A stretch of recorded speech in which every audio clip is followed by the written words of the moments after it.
So, and as I just said, I'm not talking about the whole process where you did it and then you went out to talk to people about it and so forth. I'm not talking about that part. I'm talking about the part where you articulate your strengths and get your report written.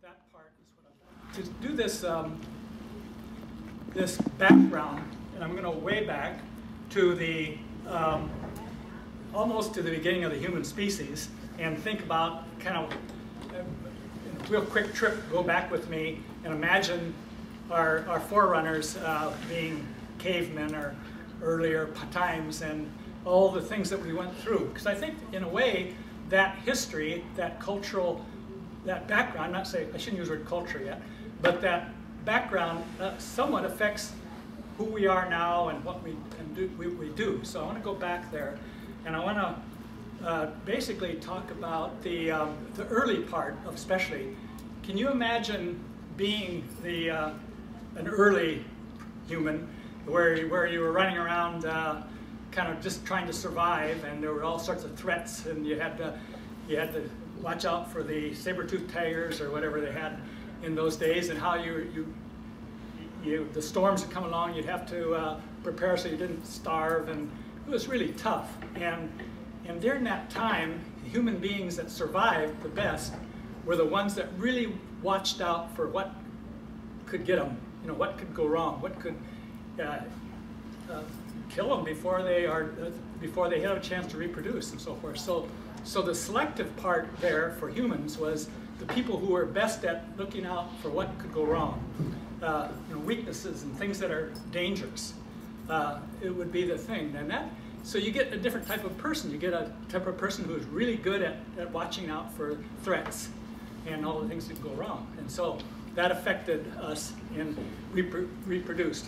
But then as you follow our evolution, cultural evolution, I'm not talking about the physical part necessarily, you'll see that people got together in larger groups, and pretty soon they were forming villages and cooperatives, and we went through all those stages, and people got into organizations and started having cities, or not cities yet, villages got bigger, and things changed. But anyway, human beings changed over the centuries, and we now get to the place where we have a society where there's still a lot of dangerous threat out there. If I were in the military and was assigned to Afghanistan right now, I'd really be concerned about watching out for what was going to threaten me, so I would be watching out for what could go wrong.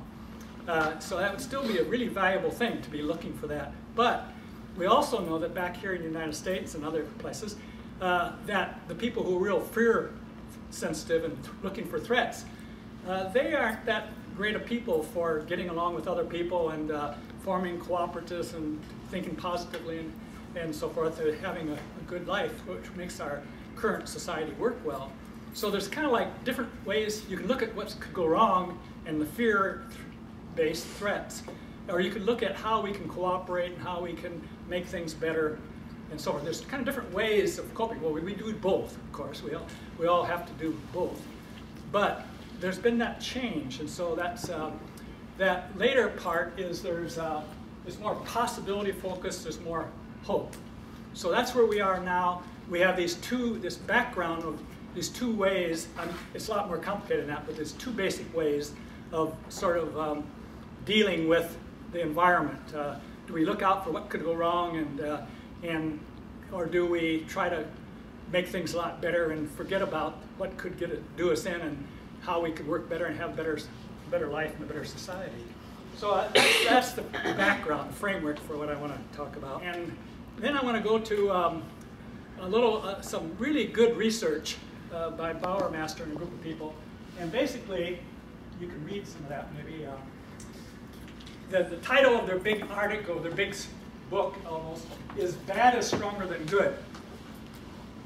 And there's all sorts of evidence for that in studies and so forth, that people, for instance, emotions and feedback, when emotions and feedback are involved, information that is bad appears to be processed more completely by good. There's all sorts of, and people form bad impressions and affect them more than good impressions. And it's just a summary. And you go to that article, you'd find that there's a real solid case that although we are now in a different world, we still primarily pay a lot of attention to all the things that could go wrong. Okay, that's where we are. And so that's puzzling.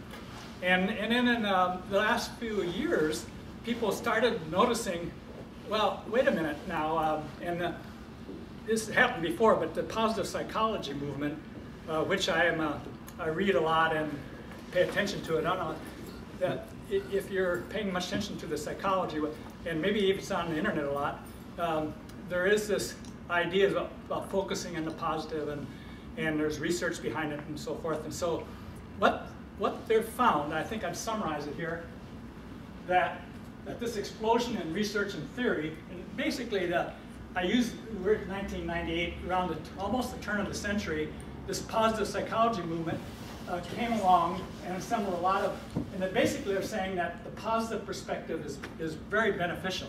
The positive perspective is, you notice, is the one that, the latter part in the cultural evolution where people have a positive perspective and they get along with other people and cooperate and collaborate and all that. So here we still got people basically still, where bad is stronger than good, where they're really kind of negative in a way to survive.